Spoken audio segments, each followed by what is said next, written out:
भारत के एनएसए अजीत डोभाल के नेतृत्व में भारत में 16वीं ब्रिक्स राष्ट्रीय सुरक्षा सलाहकारों की बैठक हुई। इस बैठक में वैश्विक सुरक्षा चुनौतियों पर साझा रणनीति कैसे तैयार की जाए, इस पर चर्चा की गई।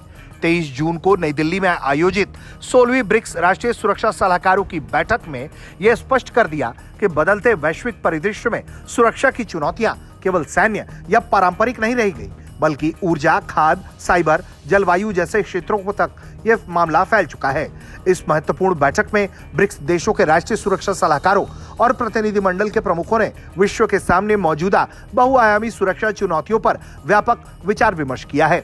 बैठक में पारंपरिक सुरक्षा मुद्दों के साथ साथ गैर पारंपरिक क्षेत्रों पर भी विशेष ध्यान दिया गया। आधिकारिक बयान के मुताबिक गैर पारंपरिक क्षेत्रों में ऊर्जा सुरक्षा, खाद्य सुरक्षा, आपूर्ति श्रृंखला सुरक्षा, आतंकवादी नेटवर्क द्वारा इस्तेमाल की जाने वाली नई तकनीक, साइबर सुरक्षा और जलवायु जनित अस्थिरता से जुड़ी चुनौतियों पर बातचीत की। इससे साफ पता चलता है कि ये मामले अब दुनिया में केवल सीमाई सुरक्षा तक नहीं जुड़े हैं, बल्कि आर्थिक, तकनीकी और पर्यावरण स्थिरता भी राष्ट्रीय सुरक्षा का अभिन्न हिस्सा बन चुकी हैं। इस बैठक में जो संयुक्त बयान जारी हुआ, उसमें नेताओं ने कहा कि ब्रिक्स सहयोग को और बढ़ाने का समर्थन किया गया, विशेष रूप से सदस्यों की क्षमता को मजबूत करने, सूचना साझा करने को बढ़ाने और आतंकवाद तथा साइबर जोखिमों का सामूहिक रूप से मुकाबला करने के लिए ब्रिक्स कानून प्रवर्तन एजेंसियों के बीच समन्वय स्थापित करने पर सहमति जताई गई है।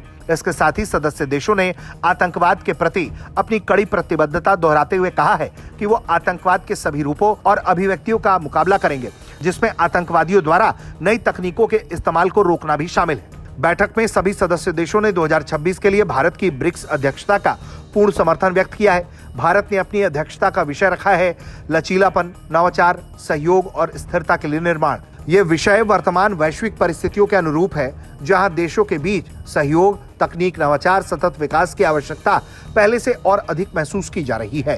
बैठक के समापन के बाद सभी राष्ट्रीय सुरक्षा सलाहकारों और प्रतिनिधिमंडलों के प्रमुखों ने संयुक्त रूप से भारत के प्रधानमंत्री से मुलाकात की, जो भारत की सक्रिय कूटनीति की भूमिका को दर्शाता है। इस बैठक में आतंकवाद के खिलाफ मजबूत सामूहिक रणनीति, साइबर खतरों से बेहतर सुरक्षा, ऊर्जा और खाद्य सुरक्षा को मजबूती देना, नई तकनीक के दुरुपयोगों पर नियंत्रण रखना जैसे मुद्दों पर खुलकर बातचीत हुई है। ब्रिक्स मंच वैश्विक दक्षिण की आवाज को मजबूत करता है और सदस्य देशों को अंतर्राष्ट्रीय सुरक्षा और विकास संबंधी मुद्दों पर अधिक प्रभावशाली भूमिका निभाने का मौका देता है।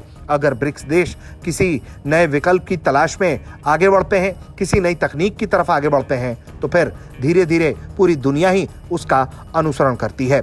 ब्यूरो रिपोर्ट, भारत तक।